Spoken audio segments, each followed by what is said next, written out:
네. 오늘 말씀 전하기 전에 어제 제가 킹 오브 킴스를 보고 가장 인상 깊었던 장면에 대해서 좀 나눈 다음에 오늘 내용을 하도록 하겠습니다.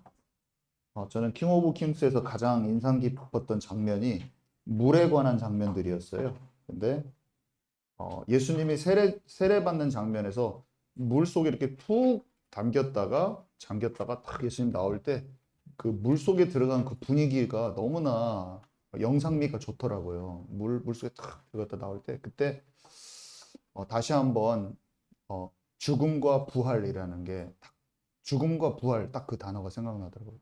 죽고 부활되는 거 이게 생각이 났고요. 그다음에 베드로가 물에 빠지는 장면에서 예수님이 베드로가 물 속에 이제 들어갔어요. 그래서 이제 바다 밑으로 쭉 가라앉으면서 죽으려고 하는데 예수님이 손을 쭉 뻗어가지고 베드로를 탁 잡아주셨어요. 근데 그 장면이 또 마음에 확 남는 거예요. 뭐가 연상이 되냐면 참 우리의 삶이 폭풍우 같잖아요. 폭풍우. 우리의 삶을 뜻하는 것처럼 저는 딱 느껴지더라고요. 삶에서 예수님이 폭풍우 가운데 한가운데 있는 예수님에게 시선을 떼잖아요. 그러면 갑자기 예수님을 딱 봤을 때는 물 위를 걸어갈 수가 있어요. 그러니까 그 모든 어려움과 환난과 고통과 이것을 이기면서 지나갈 수가 있는데 갑자기 천둥이 꽈르릉 쳤단 말이에요. 그러니까 그 불빛과 그 소리 때문에 깜짝 놀라서 베드로가 시선을 주님께 갔던 시선을 살짝 놓쳐서 천둥과 번개를 딱 보는 순간 주변에 파도가 엄청나게 더 덮쳐오는 게 보여요. 그러니까 금세 그 주변 상황, 내가 눈으로 보는 것에 압도돼가지고 그 예수님을 딱 시선을 놓치니까 바다로 가라앉아 버리더라고요. 야, 제가 이걸 보면서, 야, 이게 옛사람의 방식이구나. 그러니까 하나님을 바라보지 못하고 주변 상황이 더 커 보이는 상태가 내게 임할 때, 그때 내가 바다에 수장되는구나. 이것을 알았어요. 그러면서 두 가지, 예전에 제가 말씀도 전했었지만, 여러분, 노아의 홍수 때요. 이 세상의 모든 먹고 마시고 시집가고 장가들고 잘 먹고 잘 사는데 하나님 없는 삶이 물에 수장되는 거예요. 수장되는 거예요. 다 끝나는 거예요, 여러분. 그것을 성경에서는 두 가지를 갖다가 음, 세례에 대해서 비유를 해줄 때 이 노아의 홍수 사건하고 그 다음에 홍해에서 이집트 병사가 수장되는 사건 그 두 가지를 가지고 베드로도 얘기하고 또 성경에서 얘기를 해주잖아요. 세례에 대해서 얘기해주면서 세례의 의미에 대해서 얘기해주면서 두 가지를 얘기해주는 것이 다시 떠오르더라고요. 아, 물에 수장되는 것은 애굽 체질이구나. 이 땅의 창세기 6장 체질이구나. 방주가요 구원받은 거예요. 방주가 그 수장될 이 땅에서 내가 생명을 얻는 거예요. 어?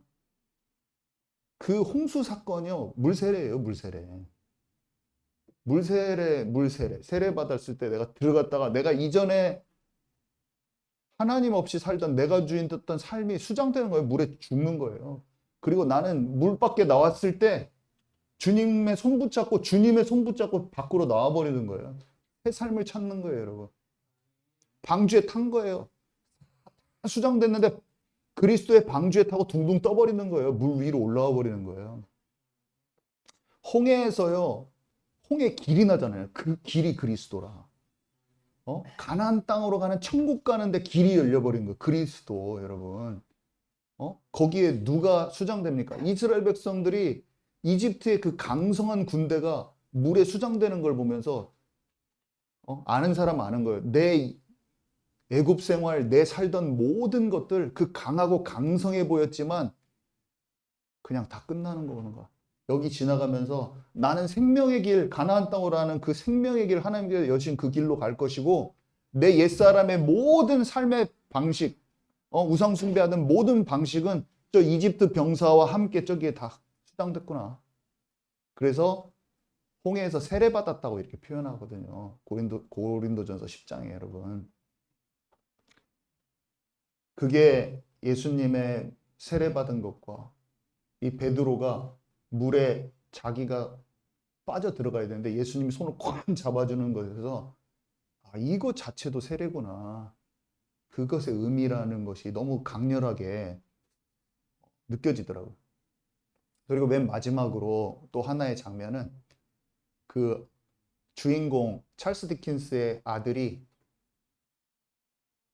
얘가 물 위로 예수님께서 얘를 물 위로 보내주고 예수님이 수장돼요. 예수님이 물 아래로 가라앉거든요. 예수님이 나 대신에 죽은 거예요. 십자가 사건을 의미하는 것처럼 느껴지더라고요. 아, 나 대신 죽으셨구나. 나를 자기가 물 아래로 가라앉으시면서 얘를 물 위로 이렇게 띄워주시는 장면이 있거든요. 우리가 수장돼야 되는데 예수님이 수장된 거예요, 여러분. 그 감독이 영적으로 알고 있는 것을 메타포로 집어넣었다는 걸 제가 알 수 있었어요. 너무나 좋았어요. 그래서 그 세 가지 장면이 저에게는 아주 인상 깊게 남았습니다.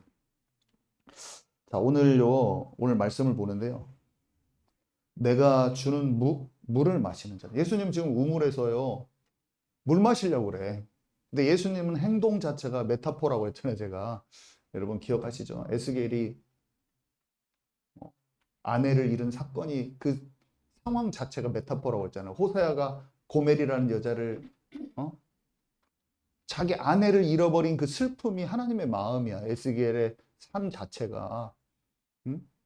호세아 선지자는요, 창녀를 자기 아내로 맞아들여야 되는 그 아픔인 거예요. 신부가 아니라 음녀야. 자기의 백성이 음녀가 된 거야. 이 계시록에 뭐라고 나옵니까? 이 땅에 있는 하나님의 백성들이 음녀가 돼 있는 거예요. 너희는 신부가 되라고. 신부가 돼야 돼. 가나의 혼인잔치에서 주님이 내가 신랑이야. 성만찬에서 신부에게 건네는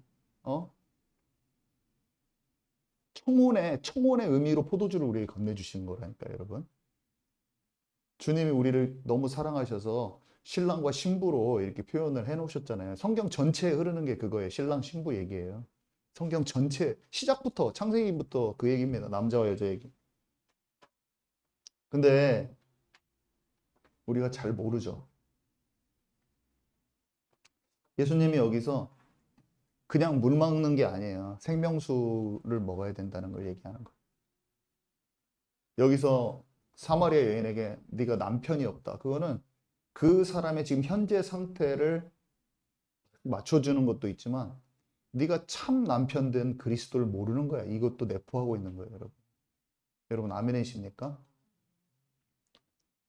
성경을 보는데 탁 여기를 읽는데 주님이 제게 갑자기 말씀을 하시는 거야. 그냥 거실에서 이거를 그냥 쳐 지나가면서 요한복음 4장을 탁 읽는데 갑자기 제 마음에 성령께서 딱 깨닫게 하시는데 이 남편은 그냥 그 남편만 얘기하는 게 아니라 나를 참 남편 된 나를 모르는 것을 동시에 얘기하는 거야.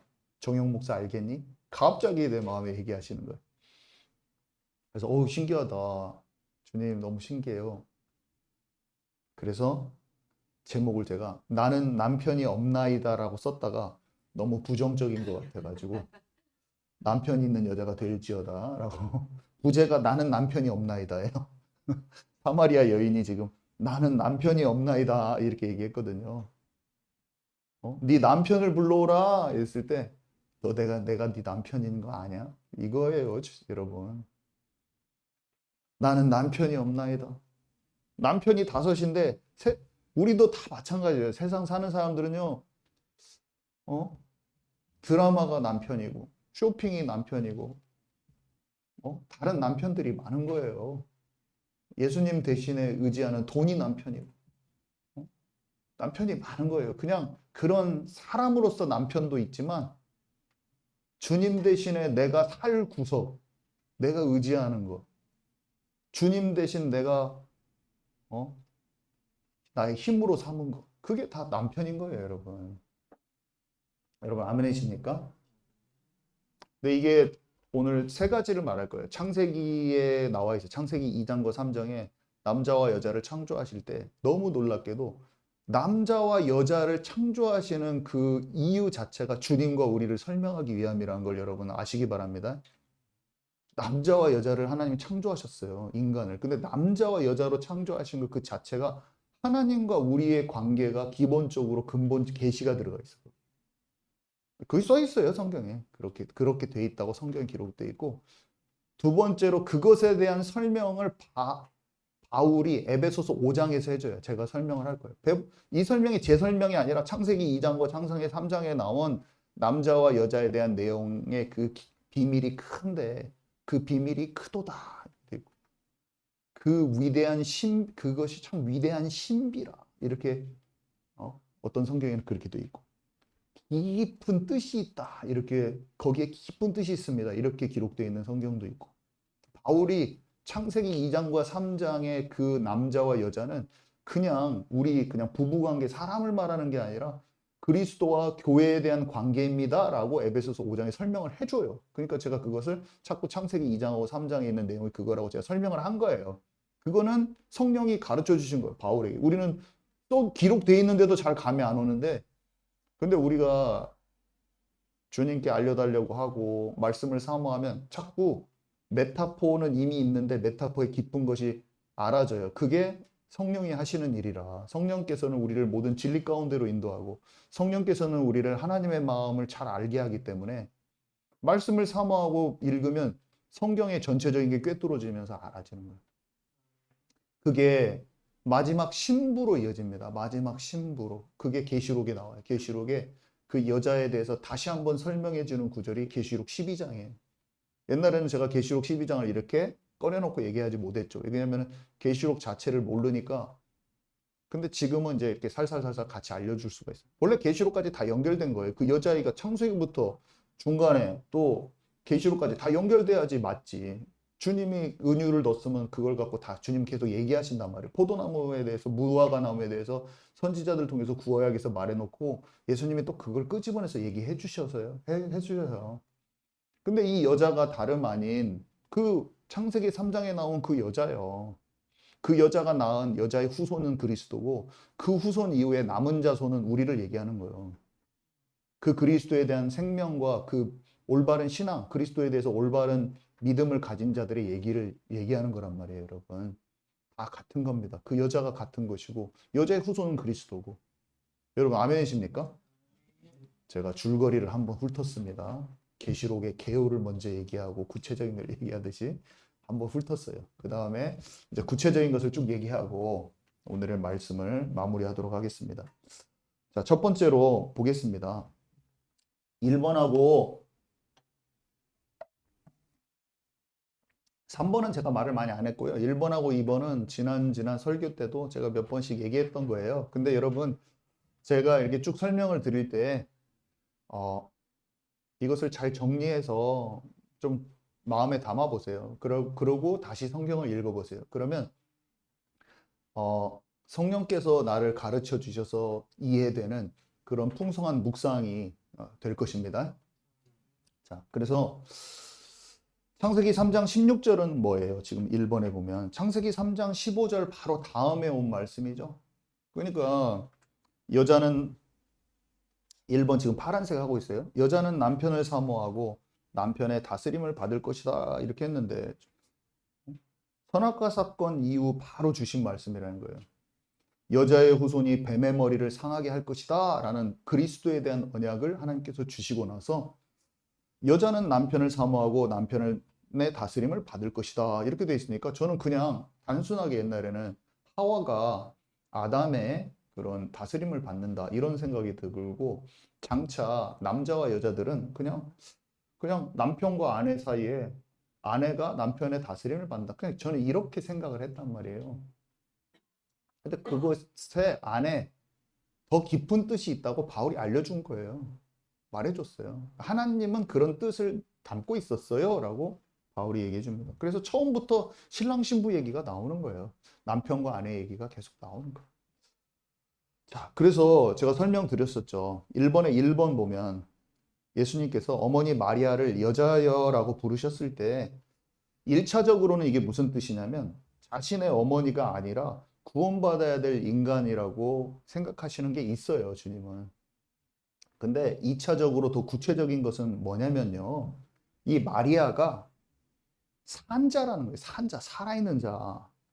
그 여자의 신앙 안에 쏙 들어온 사람이라는 거예요. 여자의 신앙 안에 있기를 원했거든요. 아담이 여러분 아시죠? 산자의 어미가 될지라 하와가 산자들의 어미가 되기를 원했어요. 산자는 뭐예요? 하나님과 관계가 깨어지지 않는 사람 뜻하는. 근데 이 마리아는 여자의 신앙 안에 쏙 들어왔을 뿐만이 아니라 그 언약의 정점에 있는 사람이었어요. 올바른 믿음을 가지고 그리스도를 잉태함으로 말미암아 여자의 후손의 언약의 정점에 섰어요, 이 사람이.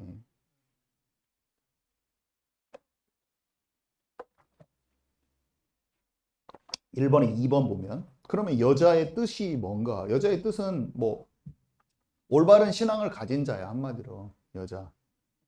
여자의 후손은 뭐예요? 여자의 후손은 아브라함과 다윗의 자손을 통해 오기로 하신 메시아죠, 여러분. 여자의 후손은. 근데 하나님께서 이 말씀을 주셨을 때 아담이 여자의 이름을 하와라고 했는데 하와는 산자들의 어미라고 하잖아요. 산자들. 하와를 통해서 나올 자들이 아벨처럼 됐으면 좋겠는 거예요. 가인처럼 안 되고. 응? 아담의 마음인 거예요. 산자들의 어미가 되기를 원하는. 생명 가진 자가 되고 생명 가진 자들의 어미가 되라는 바람으로 하와라는 이름을 주었어요.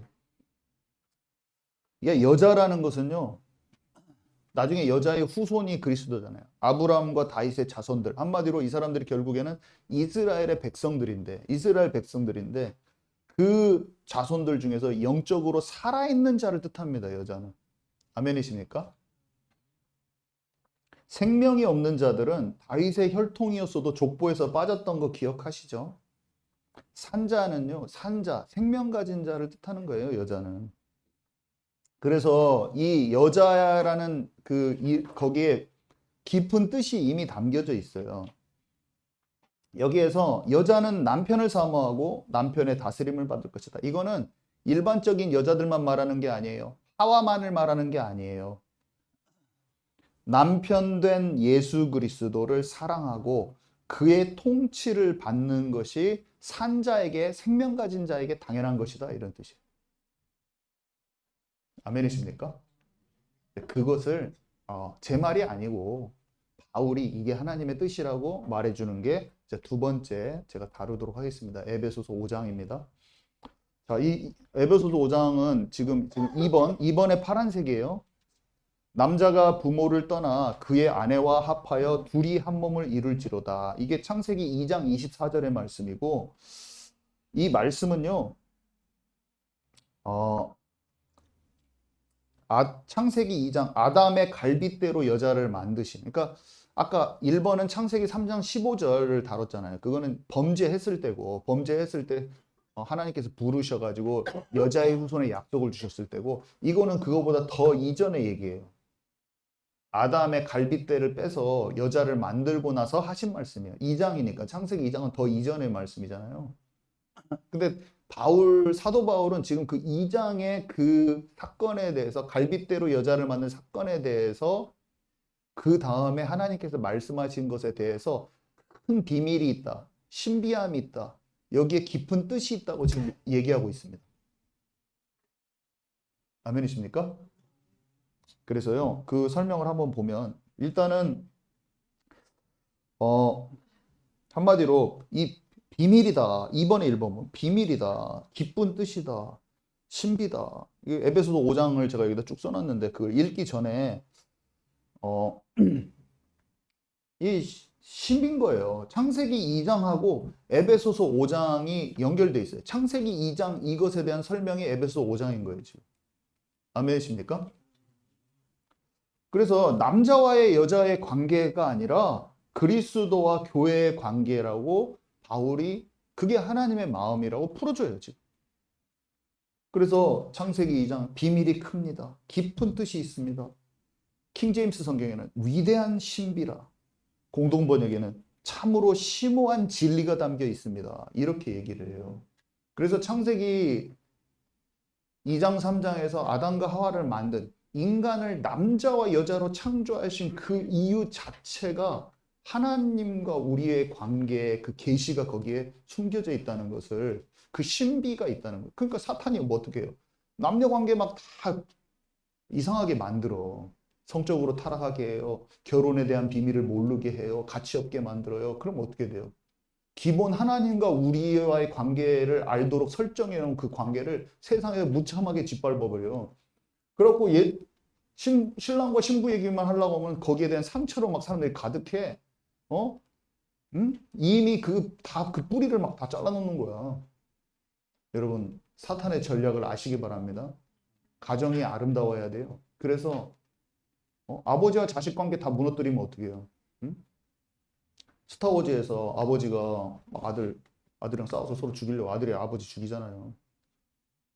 응? 사탄이, 응? 하나님으로부터 나온 존재인데, 응? 공격하는 거랑 똑같아. 아버지와 아들 멋있게 다 만들어놔. 막 엄청 SF물 최첨단으로 막 다 만들어 포장 딱 해놓고 아들이 아버지 죽이는 거야.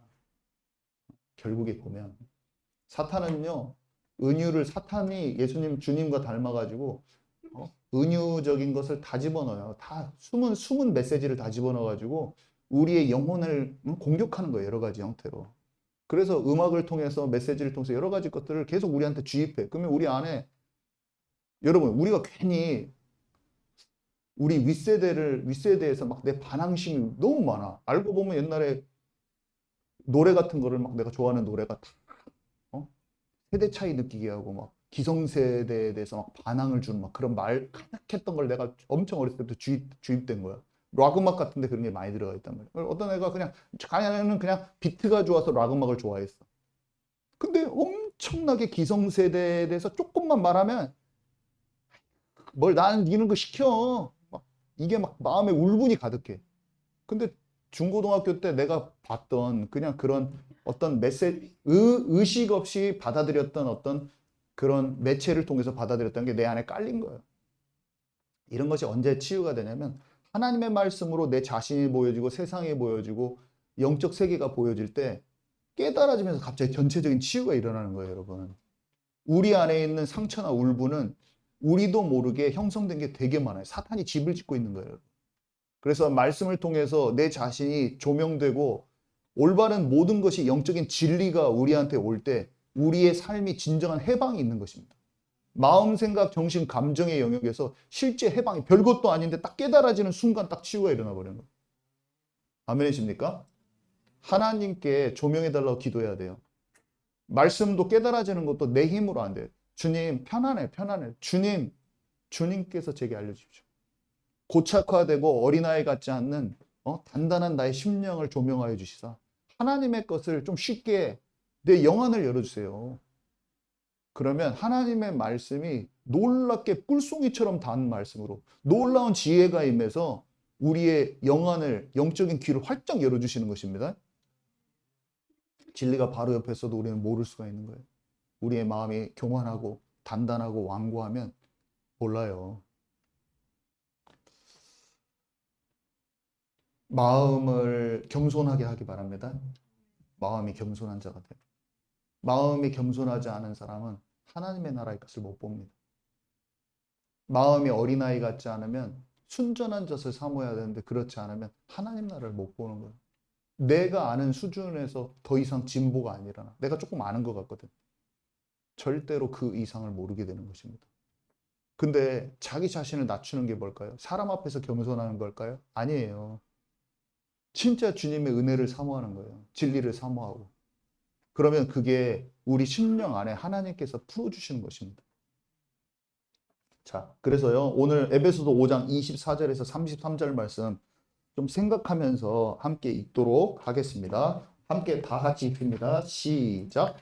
교회가 그리스도께 순종하듯 아내들도 모든 일에 남편에게 순종해야 합니다. 남편들은 그리스도께서 교회를 사랑하시고 교회를 위하여 자신을 바치신 것처럼 아내를 사랑하십시오. 그리스도께서 그렇게 하신 것은 교회를 물로 씻고 말씀으로 깨끗하게 하여 거룩하게 하시고 얼룩이나 주름이나 그 밖에 결점이 없이 거룩하고 흠이 없는 영광스러운 교회로 자기 앞에 세우기 위해서입니다. 이와 같이 남편들도 아내를 제 몸과 같이 사랑해야 합니다. 자기 아내를 사랑하는 것은 곧 자기 자신을 사랑하는 것입니다. 자기 몸을 미워하는 사람은 아무도 없습니다.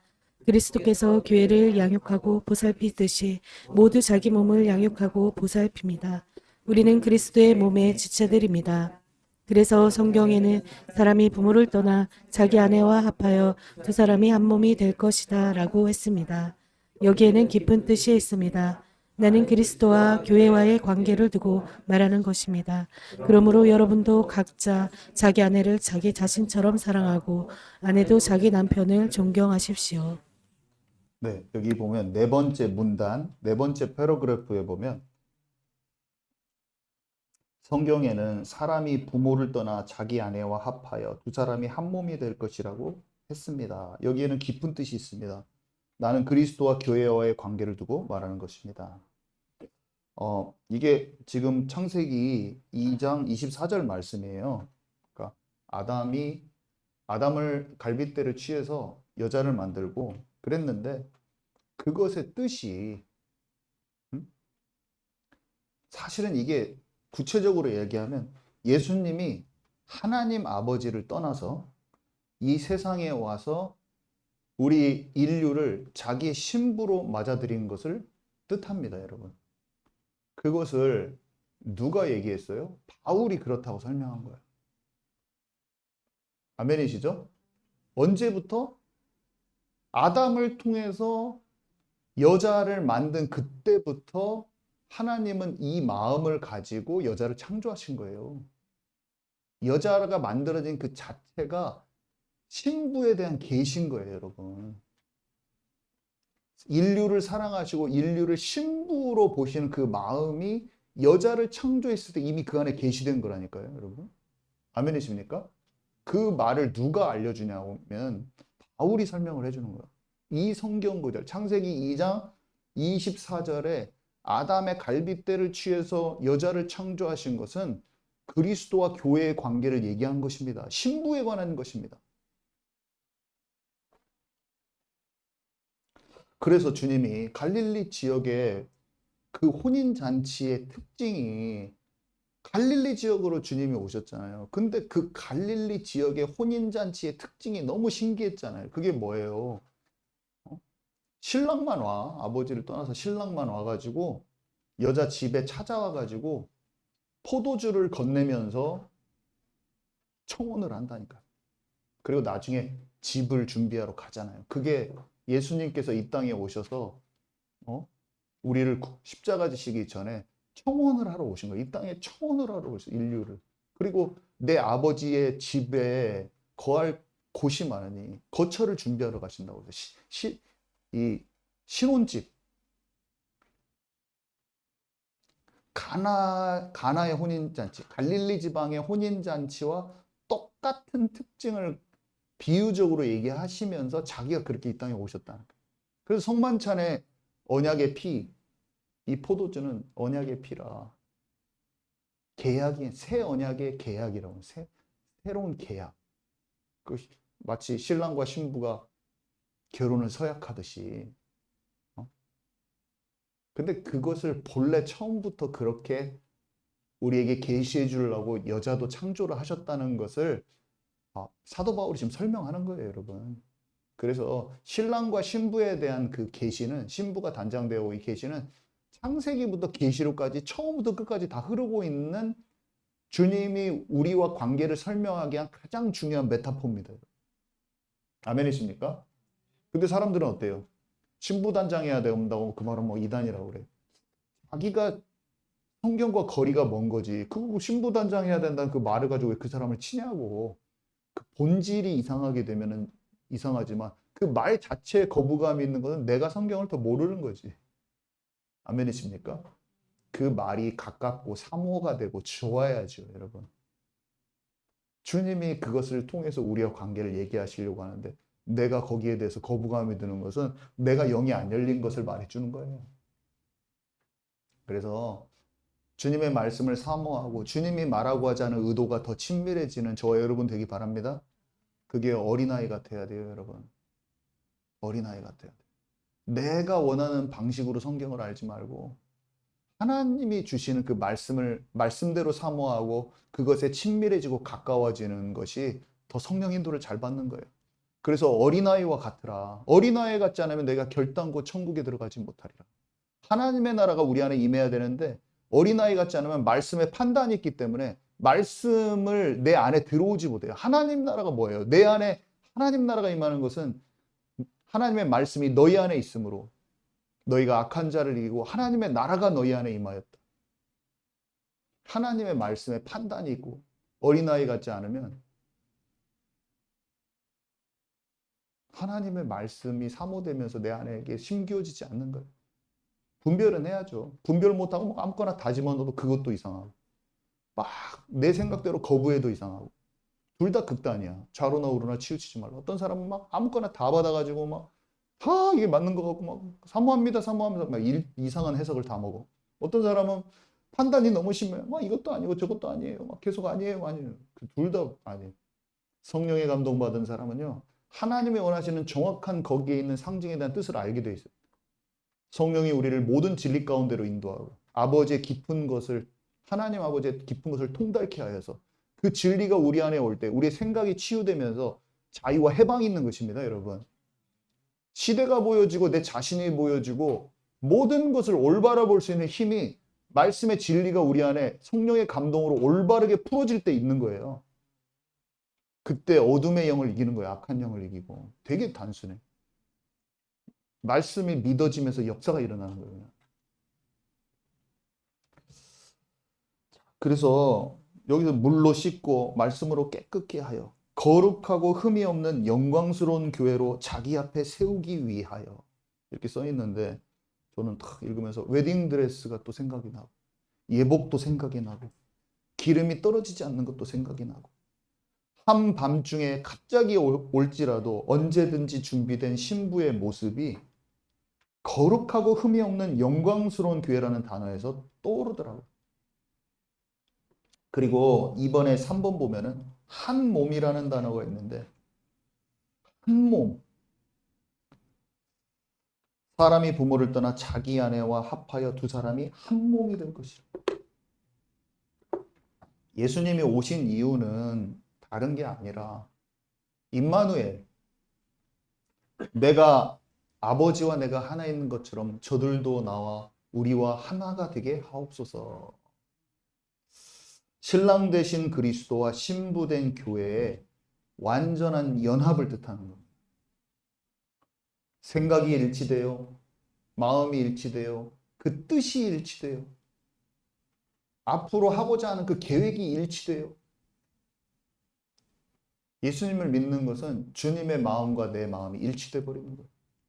그분의 뜻과 나의 뜻이 일치가 되는 거죠. 내 뜻대로 마옵시고 아버지의 뜻대로 하옵소서. 나는 이렇게 했으면 좋겠어요. 저 사람 문제 상황 사건 사람 일에 대해서 이렇게 됐으면 좋겠어요. 내 계획은 이거예요. 내 방법은 이거예요. 근데 아버지가 기다리라고 하면 기다리고 아버지가 용서하라고 하면 용서하고 아버지의 뜻대로 그 상황을 보는 거예요. 아버지의 뜻대로 이 환경을 보는 거예요. 내 뜻은요 나를 올감해요. 내 방법은요 나를 지치게 해요. 내가 그 사람을 보는 그 방식은요 나를 피곤하게 해서 나를 짜증나게 만들어요. 나를 스트레스 받게 만들어요. 스트레스 받는 인생이 안 끝나는 이유는 내 방식과 내 시선과 내 관점을 고수하기 때문이에요, 여러분. 여러분 안에 참 자유가 없다면 그것이 풀려지는 어린아이 같은 심령이 장성한 자가 되는 그 치유가 저와 여러분에게 있기 바랍니다. 저와 여러분에게는 이 치유가 더 많이 필요해요. 예수를 믿어도 어린아이 같을 때는 넘어짐이 많아요. 근데 낙심하지 말라고 했잖아요, 제가. 말씀을 자꾸 들어요. 그리고 주님의 마음에 내 마음을 딱 포기하려고 해요. 주의 손에 나 뭐지? 포개고 이게 뭡니까? 내 뜻대로 안 하고 주님의 마음에 내 마음을 포갠다는 뜻이죠, 여러분. 여러분 지금 공부하는 그 공부를 내 방식대로 보고 있으면 내가 막 너무 성취해가지고 1등 하려고 하면 여러분 피곤할 거예요. 나는 나야. 나에 대한 것을 하면 돼요. 내가 사람에 대해서, 친구에 대해서 내가 생각하는 그 감정대로 보고 있으면은 계속 내가 피곤한 거예요. 그 친구가 나한테 잘못할 수 있어요. 근데 그 친구는 치유도 못 받아서 자기 중심이 가득해. 근데 나도 그래. 나도 내 중심이 가득해. 근데 쟤가 나한테 그 말한 것 때문에 내가 늘 서운하고 있어. 내 마음이 피곤한 거야. 하나님은 지금 그 사람을 어떻게 보고 있습니까? 하나님은요, 그 사람이 하나님께로 오기를 기다리고 있어요. 저 인생이 옛사람이 수장되고 신랑된 나를 알아야 될 텐데. 나는 그 친구가 한마디 한 것 때문에 내 인생이 피곤해. 막 화가 나. 예수를 믿지만 자유치 못한 인생인 거죠. 예수를 믿지만 늘 사람 관계에 시달리는 사람이야. 그게 묶인 거야, 그게. 그게 더러운 영에 묶인 거예요. 나 귀신 들렸다고요? 정영 목사님? 나 더러운 귀신에 시달리는 상태라고요? 그럼 나 같으면 그냥, 아유, 더러운 영이 시달리네. 나갔으면 좋겠다. 그럼 치유돼 버려요, 그 사람은. 근데 그 더러운 영, 날 더럽다고? 나 귀신 들렸다고? 막 화가 나는 사람은 나중에 예수님을 죽이게 돼요. 대제사장들이 막 어저께 킹 오브 킹스 보니까 내가 뭐 너 싸워! 하면서 모여라 예수를 죽이자. 여러분 마음에 뭐가 있습니까? 부드러운 마음이라는 것은 사람 다 더러운 귀신에 다 때가 잘 묻어. 누구는 뭐 더러운 귀신 없고 깨끗하가디요. 인간 자체가 더러운 영에 다 눌려 있는 거예요, 여러분. 킹 오브 킹스에서 어떤 사람이 귀신 들린 사람이 막 쇠사슬을 묶고 막 주님께 와가지고 지금 그 사람만 귀신 들려 있고 그 옆에 있는 사람은 귀신 들린 사람 왔네 이렇게 하고 있잖아요. 귀신 들렸어. 아멘이십니까? 고상하게 귀신 들렸어. 고상하게 귀신 들린 거야. 귀신의 영향권에 다 있는 거예요. Under Satan's control. 사단의 영향권 아래 사람들이 다 있는 거예요. 이런저런 모양으로 다 속는 것이지 내가 저 사람보다 낫다고 하는 사람 바리새인이 되는 거예요, 여러분. 우리는 언제든지 하나님이 구원하시지 않으면 사탄의 영향권 아래 있는 거예요, 여러분. 하나님이 구원하셔서 은혜가 있어서 우리가 그 믿음으로 말미암아 구원받으면 그때부터 치유되기 시작하는 거예요, 여러분. 그래도 나한테 옛 체질이 많아. 그 옛 체질을 꺾고 장성한 자가 되어버렸어요, 주님이. 여러분, 다른 사람이 저 사람은 귀신 들린 사람, 저 사람은 나빠가지고 나한테 함부로 하는 사람이 아니라 그냥 인간 존재가 속을 수밖에 없고 예수 그리스도의 은혜가 필요하고 그분이 주신 권능이 필요한 것을 다시 한번 깨달으시기 바랍니다. 여러분, 이 단순한 생각이 없으면 여러분 지치고 피곤하고 마음이 눌리는 것이 다시 찾아올 겁니다, 여러분에게. 근데 아주 단순하고 명쾌해요. 이 마귀에게 눌린 모든 자들을 살리기 위해서 그리스도께서 생명의 길을 여셨다는 것을 진짜 마음에 믿고 감사하고 기쁨이 있는 자는 삶의 돌파구들이 열기 시작하는 거예요.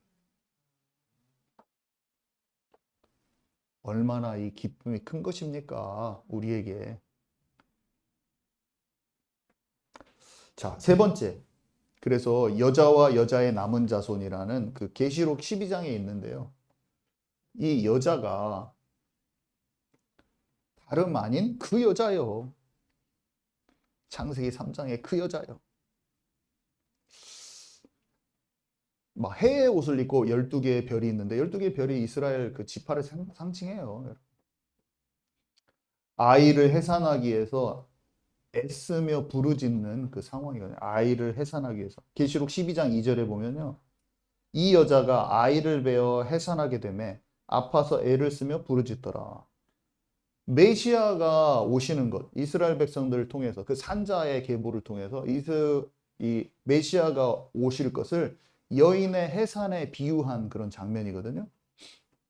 그러니까 이스라엘을 뜻하기도 하고 살아있는 그 교회를 산자의 어미가 되라고 했었잖아요. 하와에게.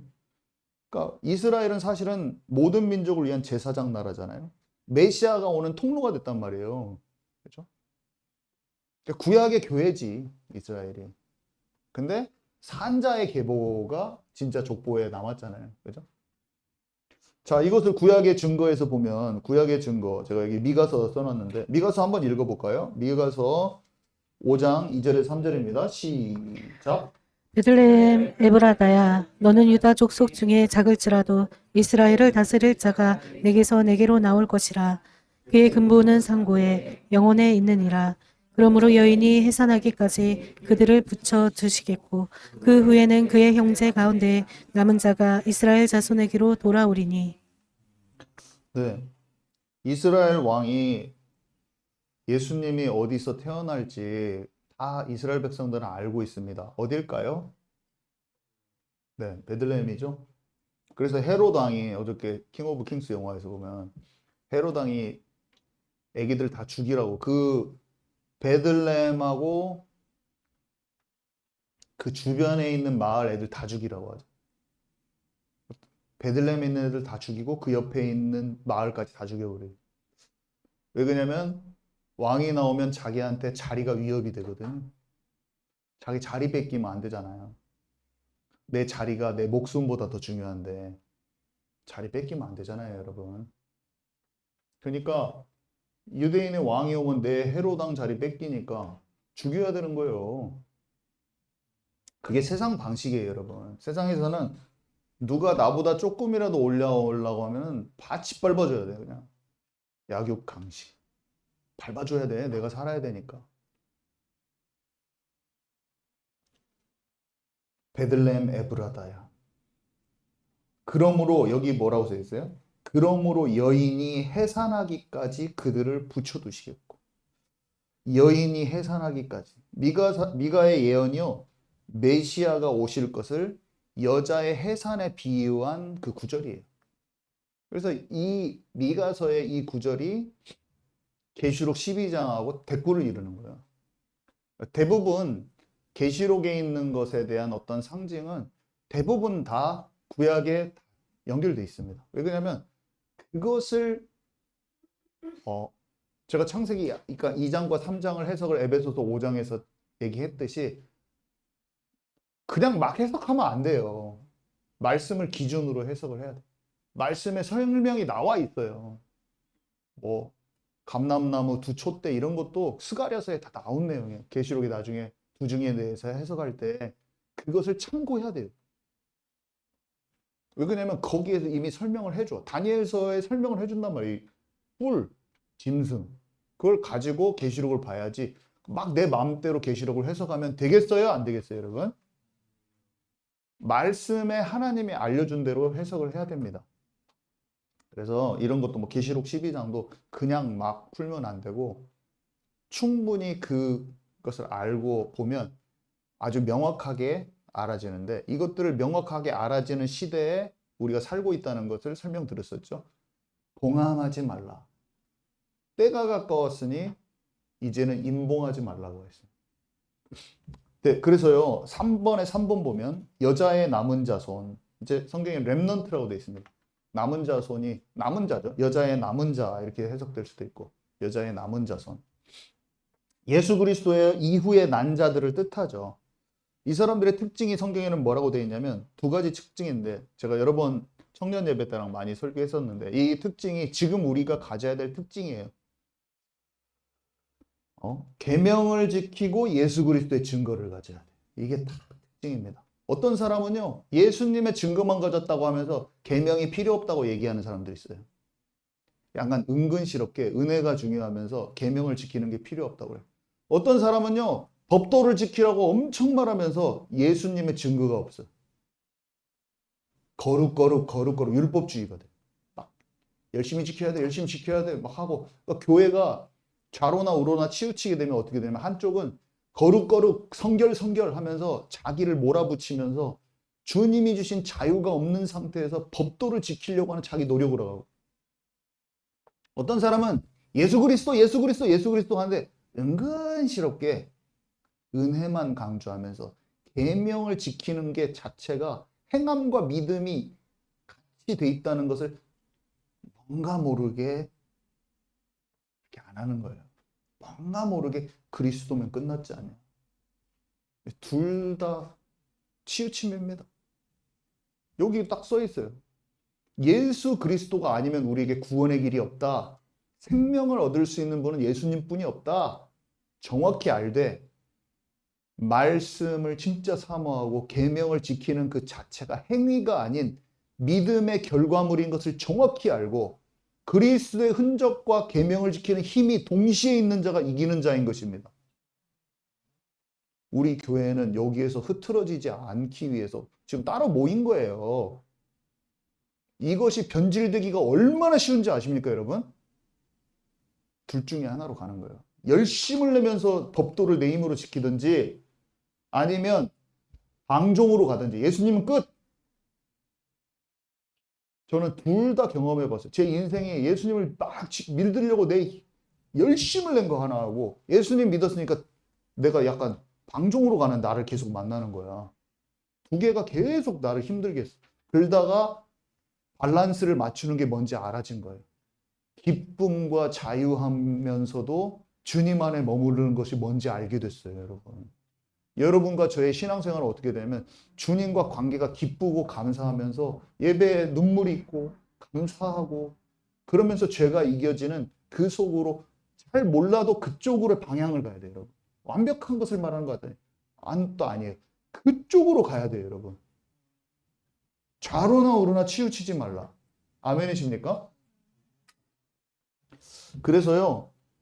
이때는 계시록 12장은요. 아직 두 증인이 살아있는 때인데 한 일의 한복판이거든요. 이제 나중에 제가 계시록 하면서 설명드리겠지만 수많은 하나님의 종들이요. 죽임당하는 환란이 있어요. 전 3년 반 이렇게 지나가면서 엄청 많이 죽습니다. 하나님의 종들이. 근데 또 진실된 믿음이 있는 사람은 진짜 어려운데 하나님께서 편하지는 않아요. 안락한 삶은 아니고 광야로 보내시는데 그 광야에서 하나님의 보호하심을 받게 되더라고요. 예수님처럼 주의 종들이 막 많이 죽어요. 아, 하나님의 종들, 이끄는 사람들이 많이 죽습니다. 근데 그리스도인들이 다 초토화되고 다 죽는 게 아니라 하나님께서 세상에 맞춰 사는 사람은 안락하고 편안한데 그 한 일의 기간 동안에 광야로 보내진다고 표현되어 있어요. 광야로. 주님의 은혜가 아니면 살 수 없는 그 광야로 보내지는데 그 광야로 보내지는데 안 죽고 주님의 보호하심을 받는 믿음의 사람들의 무리가 있더라고요. 제가 나중에 더 자세히 설명해 드리겠습니다. 그래서 하나님의 종들이 많이 죽고 믿는 자들이 보호처 피난처에서 환란을 통과해요. 근데 잘 먹고 잘 살지는 않아. 광야예요. 근데 주님의 보호하심 속에 나중에 환란을 통과하고 주님 재림을 맞이합니다. 계시록에 그렇게 돼 있어요. 자, 결론입니다. 오늘 제목이 나는 남편이 없나이다. 그러나 만났습니다. 제가 이렇게 써다가 제가 바꿨죠. 남편이 있는 여자가 될지어다 이렇게 썼는데 남편이 있는 여자의 세 가지 특징 제가 이렇게 결론을 내려봤는데 일단은 첫 번째 청혼을 받았고요. 청혼을 받았다. 그러면은 죄사함 받고 관계가 회복되는 거예요. 청혼을 받았고 두 번째는 그 죄와 저주에서 저주가 끝난 거예요. 승리한 거예요. 세 번째로는 그래서 남아있는 옛사람이 치유받아요. 옛사람이 죽어집니다. 결국에. 이 세 가지 특징이 있는데 첫 번째로 마태복음 26장 28절 우리 함께 읽어볼 건데 세 구절 제가 더 써놨는데 성경 찾아야 돼요. 지금 마태복음 26장 28절입니다.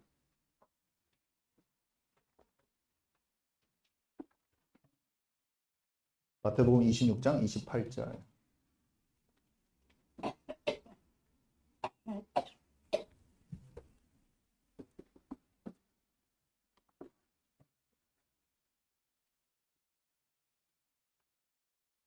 마태복음 26장 28절 우리 함께 읽습니다. 시작.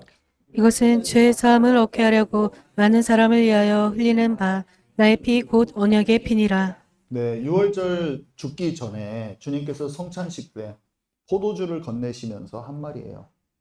한마디로 신랑이 신부에게 청혼한 것이죠. 그러면 우리가 어떻게 되냐면 죄사함을 받고 그 관계가 회복되는 거예요. 주님이 신랑이 돼서 신부에게 청혼을 하셨는데 그 청혼을 하면 어떻게 되냐면 우리의 모든 죄가 사해지고 예수님의 피, 언약의 피. 자, 갈라디아서 3장 13절입니다.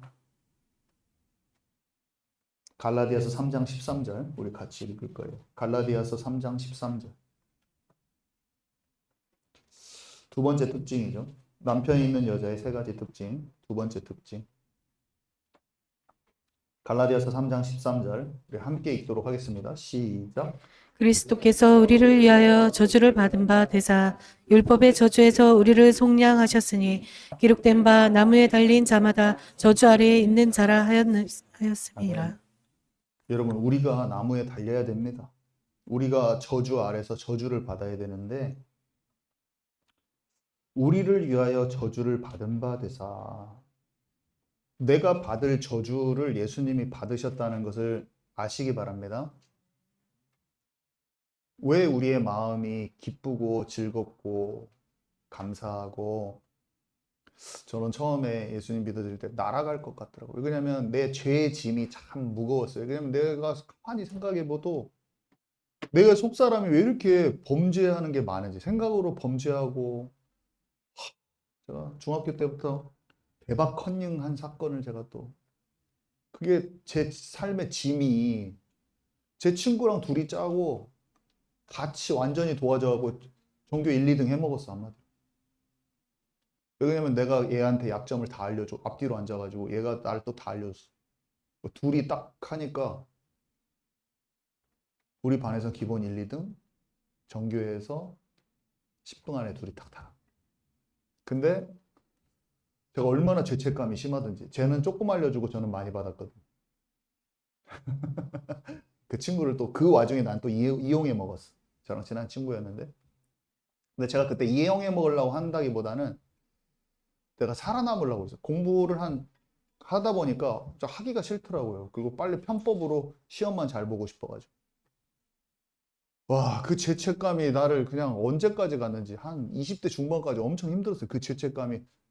제가 그 친구를 만나서 좀 복음도 전하고 싶고 지금 만나면 제 마음이 죄책감이 이제 눌린 게 없어져서 그 친구를 만날 수 있을 것 같아요. 그 친구랑 같이 졸업식 내 찍어놓은 그 같이 둘이 친구니까. 근데 그날 같이 컨닝을 하고 그날부터 거의 3학년의 시간들을 둘이 별로 얘기 안 했어요. 그 친구가 저한테 마음이 상한 것도 있었고 나는 죄책감 때문에 또 친한 친구였는데 그렇게 됐어요. 친한 친구인데 경쟁도 하고 막. 야, 진짜 나의 죄책감이 이제 이런 식으로 죄책감, 이런 죄책감 또 뭐 성적인 죄책감 여러 가지 내 마음속에 어렸을 때부터 있었던 죄책감들이 한 30살 때가 되니까 이게 이제 게이지가 끝까지 차면서 나는 지옥 백성이다 이런 걸 좀 제가 알고 있었죠. 나 이대로는 구원 못 받는구나. 나 교회 다니고 있어도 나를 해결할 수 없구나 이런 걸 제가 알고 있었는데 박사과정이랑 이런 거 통해서 한계치를 여러 가지로 이제 삶도 극복을 못 하겠는 거야. 두려움도 오고 미래에 대한 두려움도 오고. 자, 그러고 있었는데 예수님이 나의 모든 죄와 저주를 해결하셨다고 하는 게 믿어지더라고요.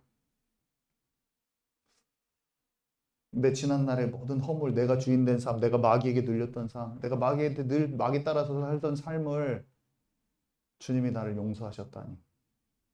눈물이 2년 동안 마르지가 않도록 계속 눈물이 줄줄줄줄. 제 자신을 놓고 얼마나 비참했는지 모르겠어요. 저는 제 자신이 너무 죄인 같은 거야.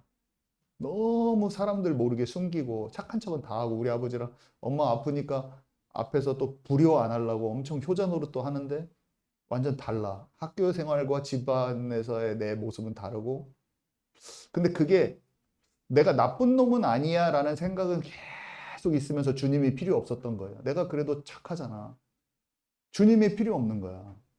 근데 그 30살쯤 됐을 때 20대 중후반에는 어떤 생각이 왔냐면 내가 진짜 지옥 백성이라는 생각이 많이 있었을 때였어요. 그러니까 중고등학교 때까지만 해도 내가 뭐가 그렇게 나빠, 나는 죄인이 아니다 이런 생각이 많았어요. 그런 생각이 지배적이었어요. 내가 뭐 나쁜 일을 뭐 얼마나, 나 살인자도 아니고 뭐 누구 괴롭게 한 적도 없고 막 그런 게 있었는데 20대 중후반에 제가 깨달은 것은 내가 철저히 하나님 없이 내가 주인 돼서 사는 삶이 내 존재 자체구나. 그게 보여진 게 20대 중후반이었어요. 그 전에는 그렇게 안 보였어요. 내 자신이 내가 뭐 얼마나 나빠, 살인자들 그 사람들이 나쁘지 뭐 이런 식이었는데 그게 내가 보여진 거죠. 내가 하나님 떠난 삶 존재 그 한복판에 있는 것이 나구나. 그게 인정되어지니까 그리스도께서 나를 위해서 죽으셨다는 그 말이 생명이 되더라고요. 제가 주님을 만났죠. 내 마음에 시원한 것이 이루 말할 수가 없더라. 내 마음에 시원케 되니.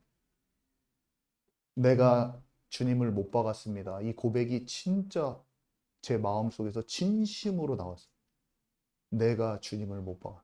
내가 주님을 못 박았습니다. 다른 사람이 아니라 내가 못 박았어요. 주님의 흘린 피가 나를 진짜 정결케 하는구나. 주님이 흘리신 피가 나를 진짜 깨끗하게 하시는구나. 아멘. 제가 아멘. 예수님이 나를 위해서 죽으셨다. 아멘.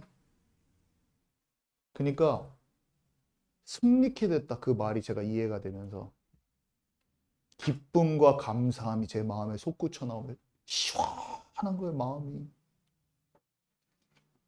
믿음으로 사망해서 생명으로 옮겼다. 내가 생명으로 옮겨졌구나. 내가 마귀 자녀에서 하나님 자녀가 되었구나. 모든 저주, 내가 그 십자가에 매달릴 처절한 죄인이었는데 주께서 내 대신에 십자가에 못 박히셨구나. 내 대신에 저주를 받으셨구나. 속량하셨다. 아, 진짜 어떻게 말로 표현을 할 수가 없다. 근데 저에게 얼마나 고쳐지지 않는 영적 체질들이 올라오던지요. 그러면서 갈라디아 2장 20절 우리 한번 읽어봅시다. 갈라디아 2장 20절. 갈라디아 2장 20절.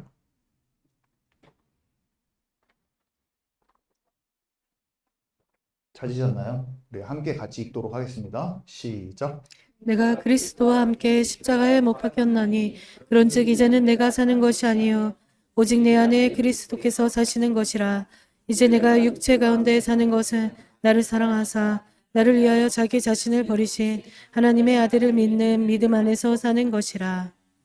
네, 이제 이런 말씀들이 내 눈에 들어오고 이해되기 시작했어요. 아, 내가 죽은 것이구나.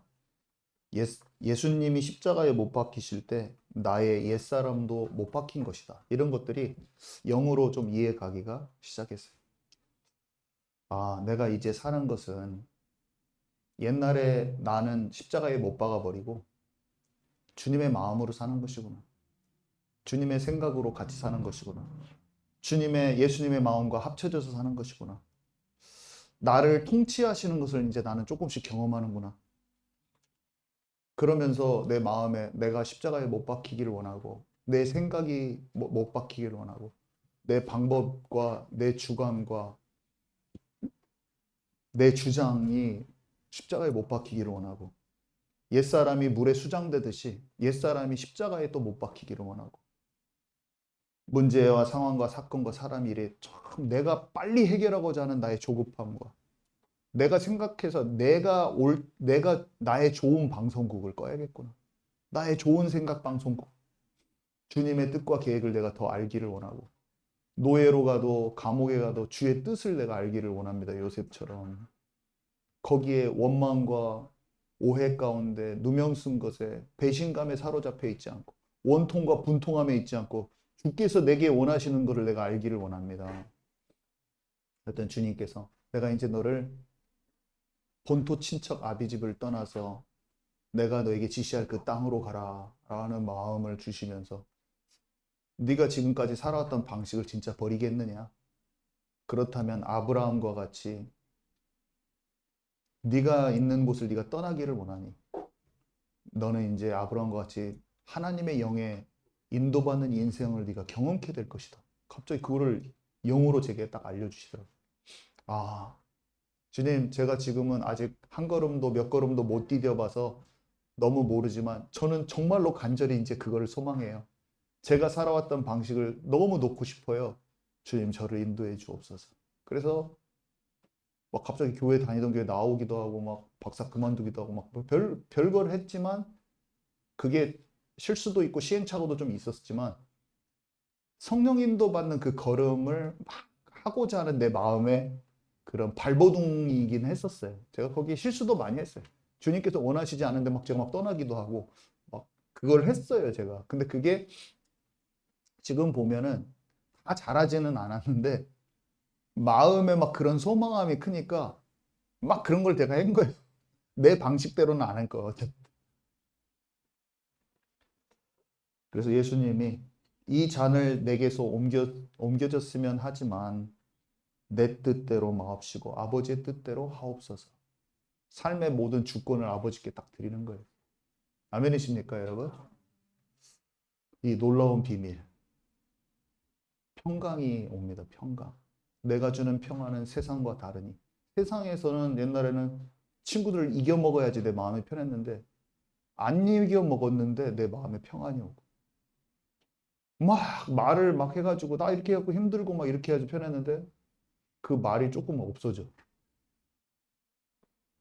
오늘 아침에 우리 자경 사모가 저한테 리아 아빠 더우면 여름에 덥다는 말도 되게 많이 하던데 요즘에 그 말을 안 해. 좀 안 더운가 봐. 그랬더니 제가 생각해 보니까 똑같이 더운 거예요. 그러니까 내 말이 좀 덜 하더라고. 그런 것도 약간 죽어졌나 봐. 아니, 별건 아닌데 제가 그냥 아침에 생각하는 거예요.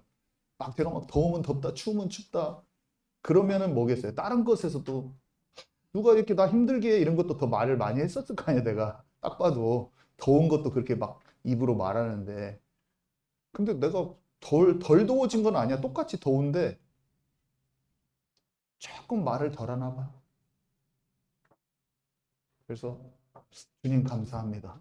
더운데 좀 덜 덥다고 말했군요. 그냥 주님을 느끼는 거였어요, 거기에서. 우리가 연약하죠. 여러분, 한 번에 되려고 하는 생각도 버리세요. 갑자기 나를 예수님처럼 완성시키려고 하는 것도 그것도 나의 바램이야. 그냥 한 걸음씩 가시기 바랍니다, 여러분. 그냥 오늘의 걸음만큼 최선을 가는 거예요. 아기가 갑자기 기저귀 찬 아기가 갑자기 100m 달리기 잘하는 것도 이상해. 13초에 끊는 것도 이상해. 그냥 오늘 조금 덜 넘어지는 거예요. 어저께 10번 넘어졌는데 오늘. 그럼 주님이 어떻게 하시냐면 잘했어. 5번 넘어졌는데 잘했어. 너가 진심으로 나한테 오려고 했잖아. 잘했어. 주님 그렇게 하시지. 갑자기 13초 안에 못 들었으니까 너는 볼기짝이야. 주님 이렇게 하시지 않는 거예요. 예수님 똑같아요. 우리의 마음과. 오늘 주님과 함께하는 그 최선을 걷고 있으면 좀 자유하시기 바랍니다. 자기 자신을 좀 자유하게 하세요. 그치만 그 끈을 놓치지 말고 이 완주해야 돼, 완주. 완주하는 그 걸음 속에서 우리가 성숙해진다고 믿습니다. 그래서 자신을 탓하지는 마시고 우리를 사랑하시는 주님을 더욱 바라보고 그 품 안으로 가는 그 방향 설정을 잘하고 얼른 일어나서 가야 돼. 기도합니다. 하늘의 것을 소유하기를 원합니다. 그것을